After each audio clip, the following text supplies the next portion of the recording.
to the Drum Mission. We're doing a tutorial today, and we're doing it on that little section of Stairway to Heaven from Led Zeppelin, where it's kind of between the ballad section and the guitar solo. And let me just sing it for you. Not that I have a great voice, but you'll recognize it as soon as I sing it through.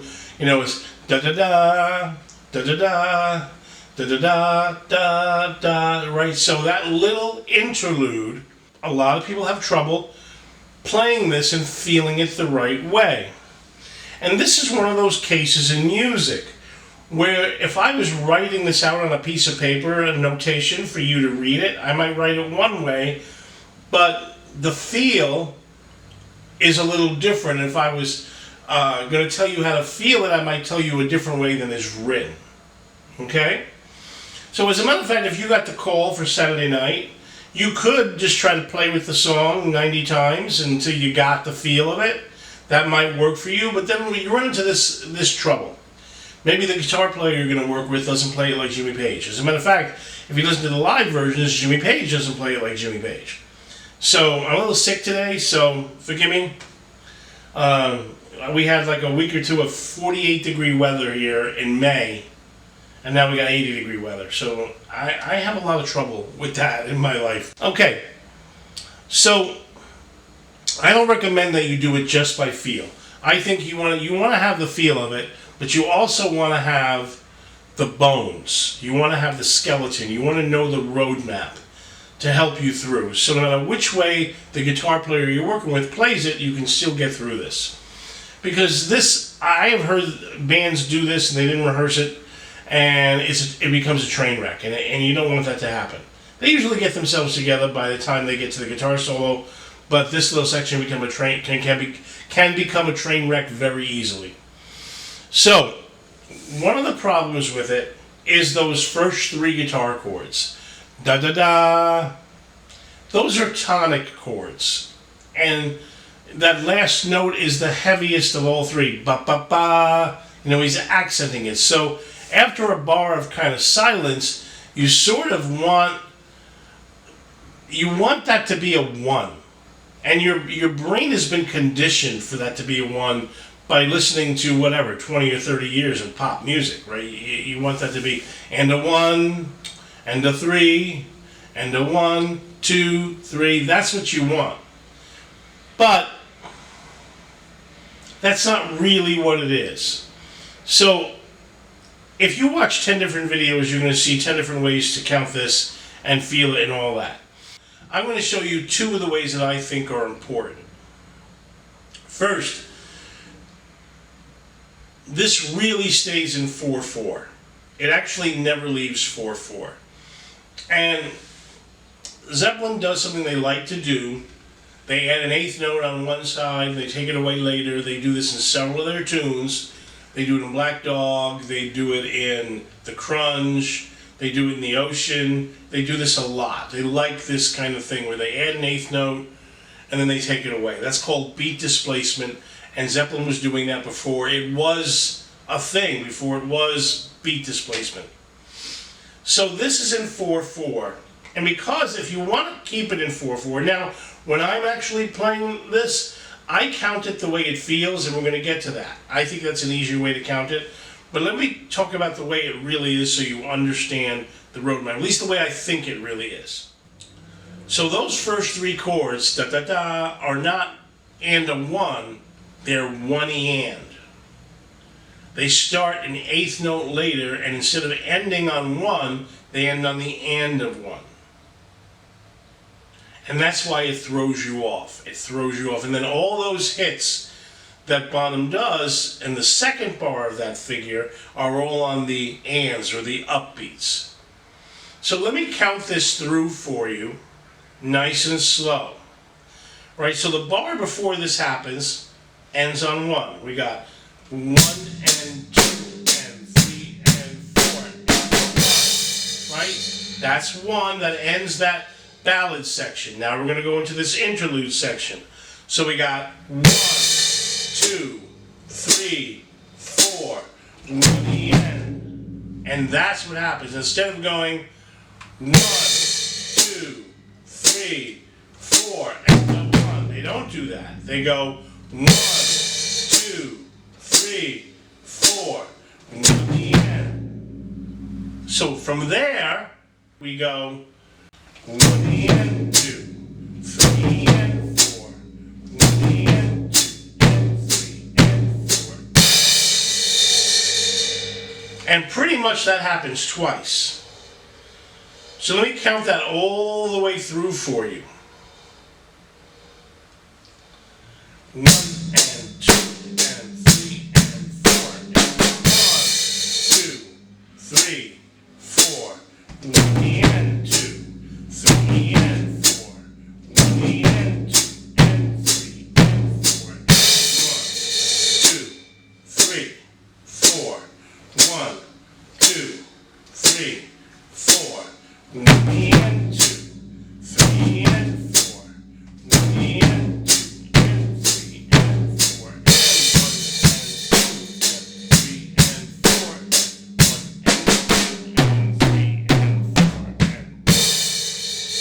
So that's that whole little section if you think about it as staying in 4/4. And again, if I was writing this out for you, that's probably how I would write it out. That's the easiest way to write it out.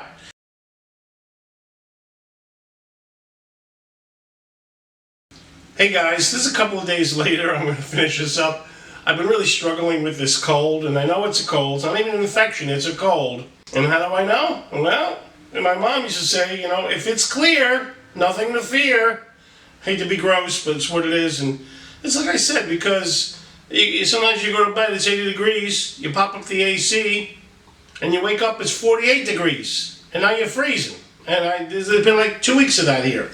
Although supposedly it's come to an end. Anyway, so what we've shown you up to now is what is the musical notative way, the correct musical notative way to think about it and count it in this interlude. However, that may not work for you. It doesn't work for me. I don't do it that way. I count this kind of convoluted, and what I'm saying to you is how you count this and how you think about it can be different from the way you notate it. Should you know the correct way? Yes. Will that help you? Yes.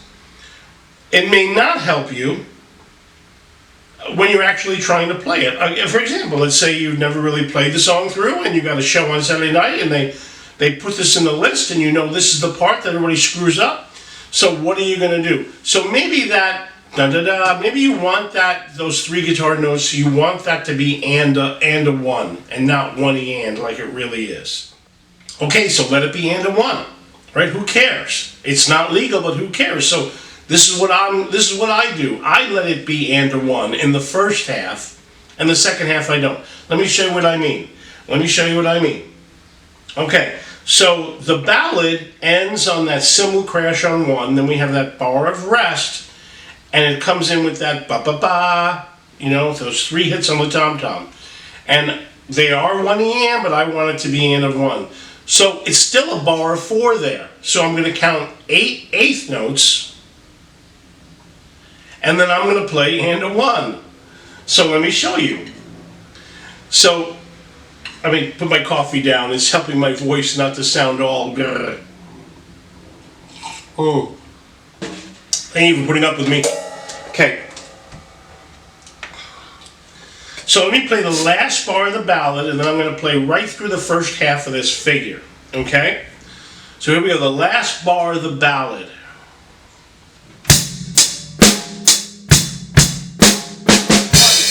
3, 4, 5, 6, 7, 8. And the 1, 2, and the 3 and 4. And the 1, 2, 3, 1. Now, are you seeing what I did? Completely illegal as far as the music police are concerned.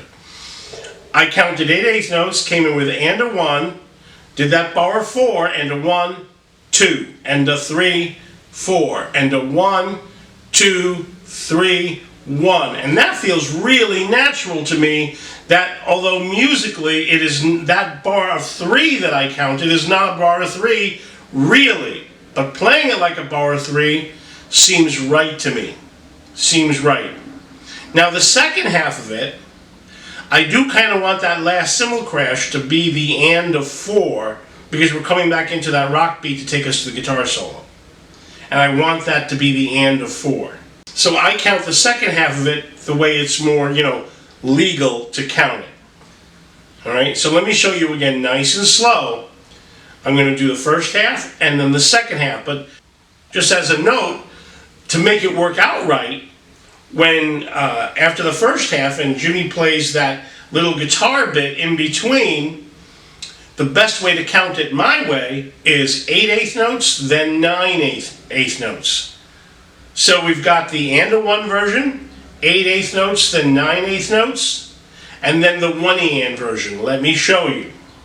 Let me show you.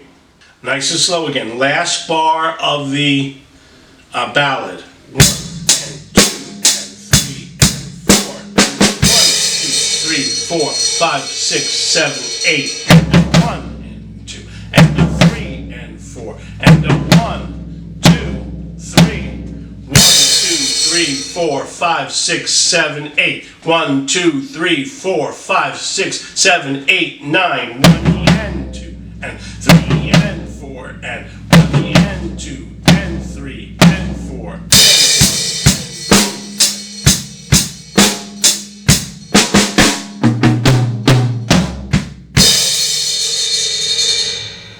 And that's the whole thing. That's that whole bit. And I counted it the way I like it, the way it felt right, and I played it right on Saturday night with the band. And then if you want to do it, if you want to learn to do it the right way, that's fine. But what I'm saying is this is not just for this tune.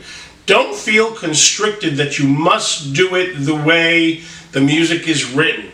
Who cares? Who cares? Do it the way that feels right to you. All right, I hope that helps you count through that if your gig is on Saturday night. Should you learn it the correct way? Sure. Well, is that going to help you? Yeah. When you do learn it, maybe you want to switch and count it the right way. Sure, but in the end, who cares as long as you get it right? So that's why I showed you the way I do it. Okay.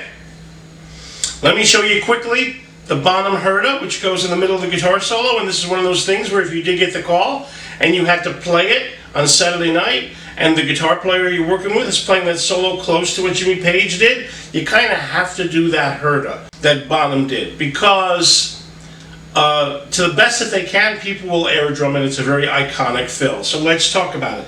This is a 30-second note Herta. 30-second note Herta. We're going to take out the 30-second notes and show you the skeleton of it with just 16s. I'm going to do this with my dominant hand. So would you. I'm lefty. That's my left hand. You might be doing it with your right hand. So here we go. 16th notes. It's 4 Hertas and then Bonham triplets. So watch this. It's 1 E and a 2 E and a 3 E and a 4 and a 5. That's the skeleton of that lick. One more time. 1 E and a 2 E and a 3 E and a 4 and a 5. All right. Now let's change it over to 30 seconds by putting my non-dominant hand in between my snare, floor, tom, little reach here, okay? But the counting stays the same. 1 E and a 2 E and a 3 E and a 4 and a 5. One more time. 1 E and a 2 E and a 3 E and a 4 and a 5. All right, a little quicker so you can hear it more in context. Now close to recorded tempo. One last time. Alright guys, I hope you enjoyed today's lesson. This is not just for Stairway to Heaven, but the reason I spent time showing you a hack around the way to count it was because it might help you on any gig. You get a call and there's always that weird little piece of music that you're not getting. So don't worry about what the right way is to do it. Do it the way that works for you so that it comes out right. Because in the end, The audience don't care. The guy that hired you even doesn't care. As long as when you play it, it's right. All right, I recorded this the other day because I couldn't talk. My laryngitis was so bad, you can still hear it in me. Anyway, I'm going to play you out with playing. I'm going to take the hit on the content match. And I played along with Stairway to Heaven, not the entire tune, just the a portion of the ballad into the interlude, and then the guitar solo, and then I pull it out. Okay? I forgot how much this song, with all the jokes about this song, I forgot how much I really enjoy, or I enjoyed playing this song, and I did enjoy doing it. I took it, I think, 3 or 4 times, and you got the 4th take, but I really, really do dig playing this song, and I forgot, so I thank you for that. Anyway, if you can, give me a little bit of support. We can really use it right about now. I had to take the week off from everything else that I did and just nurse this cold. See you on the next one, guys. Take a listen to Stairway.